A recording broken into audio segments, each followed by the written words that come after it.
First of all, you know, when you raise 100%, it hits somebody almost like a slap on the face.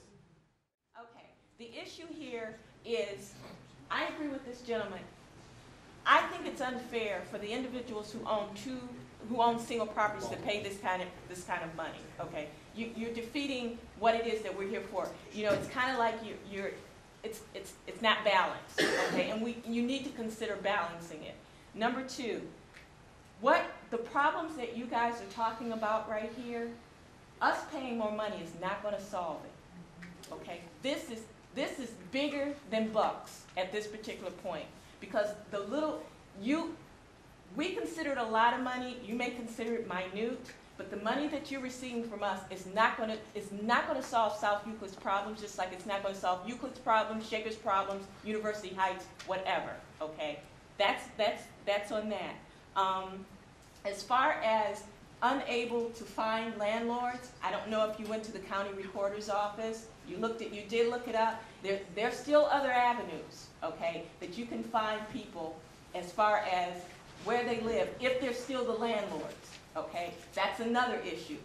Are they still the homeowners, okay? Number two, when you make a decision on this, number three actually, when you make a decision on this, what is the length of time for this? Are we going to be faced with this again next year?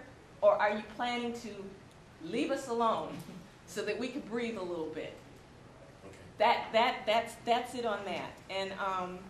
And you must understand that what you're proposing here is basically higher than any other city. But, well, Beechwood charges $500 for single property, okay? They're trying to accomplish what you're trying to accomplish. But like I said, those people who own those single properties are really not our issue. You know who your bad people are, and you should really go for them. And thank you. If I have 4 single families, I'm paying $800.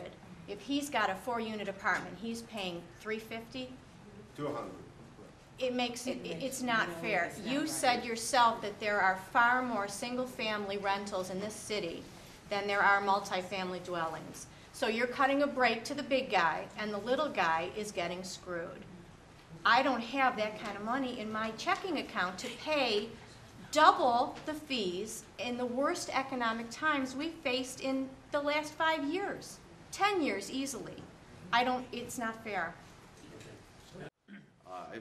I have a small heating and cooling business. My father's a plumber. If I raised my rates 100%, my phone would stop ringing. I understand. We're talking about the occupancy permit fee tonight. I didn't bring all my catalogs, but I did bring the inserts for them. And if you'll note, this is the notice that we received from the city of South Euclid that the occupancy fees were going up. Now, when you go to your mailbox and you got catalogs for Christmas, you got a lot of this stuff. You know, this could be easily lost. 1. 2, we shouldn't be so kind to this council. I mean, they are a new council since this ordinance has been reenacted, but this has gone back to 2001.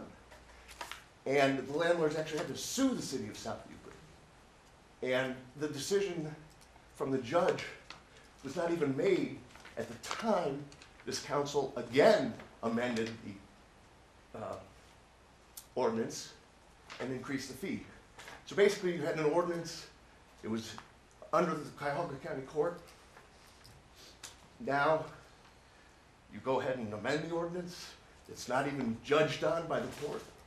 And I can tell you, since I own 17 units of property here in South Euclid, and we want to keep this city, in good shape, it takes a half a day for them to inspect my apartment buildings, inside and out, every 3 years. $200 per first unit, et cetera, et cetera. You put the cost ratio together, you tell me where all that money goes, because it's not going into servicing me and my neighbors. It's a disincentive fee is what you've charged here, is because you've taken money out of the landlord's hands, put it in the city's hands, Now, the landlords have no incentive to take any more money. You're taking profit, perhaps, perhaps not in an economy like today. Vacancies rising, houses, foreclosed. It's ridiculous. And then you just, you think, wow, we'll get more money from the landlords because they don't complain. Well, we do complain because I've got 17 people that will be willing to come down here and tell you, because I'm willing to pass on to them the $200 fee. And I've already notified them of such a fact that in order to continue doing business, I've not raised rents in 6 years, $200 for one unit. It's insane. I mean, this council ought to be ashamed of itself. And in fact, that you spent so much time in court, 5 years going over this, money wasted, appeal goes to Ohio Supreme Court. You don't pick for a class. Then it has to come back to the lower court and back up there. I mean, it's ridiculous, the money you spent defending this policy, and then you change the policy when the original policy could have been ruled against. We could have appealed any ruling, so it wasn't final. That's all.